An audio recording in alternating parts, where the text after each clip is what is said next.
at first you feel like you're living in fear of the unknown. What does it mean? How it's going to affect you?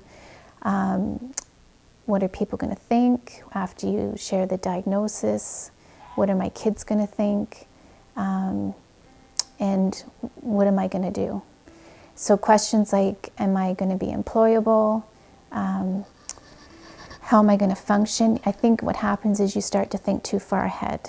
And my one doctor said, read everything you can upon learning the disease. And that doesn't work for me. I know knowledge, they say, is power. Sometimes too much knowledge is not good.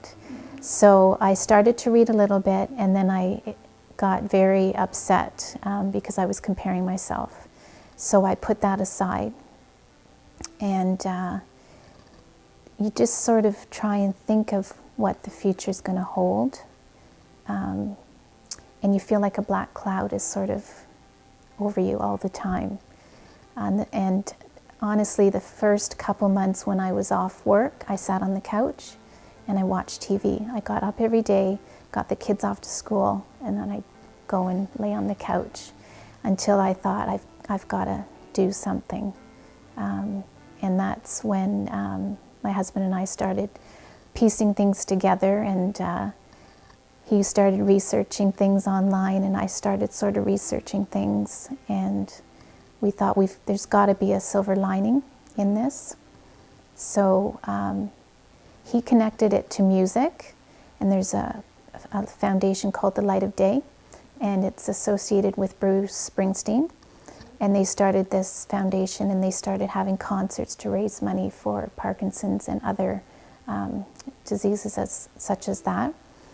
And so we sort of tied it in with me taking the recreation, and special events was my goal that I wanted to get into, which never actually happened.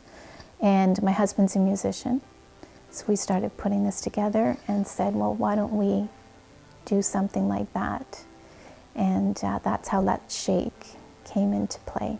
The big thing for me was, if we did have this benefit, then I'd have to expose myself. And that was the biggest and the hardest decision that I had to make, is being the one to actually do the announcement. So after I had told the kids and started getting used to the idea of having this benefit, I started to become a little more comfortable. And I also spoke to my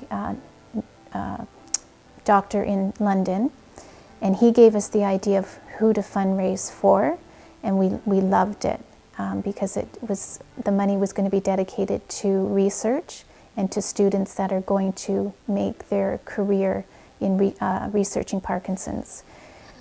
So that's how we came about, where we were going to put the money.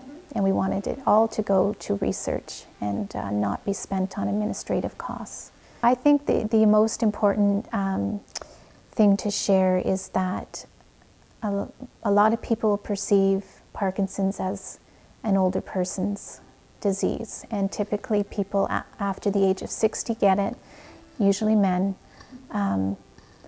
But it's a reality that younger people are being diagnosed more and more.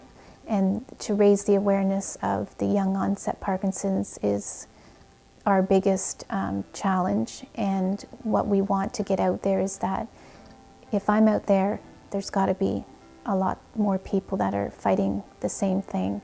And the difficulty is that we're young, we still have kids that we're raising, we're still trying to work, and we're still very capable. And that's the message that we want to get out there.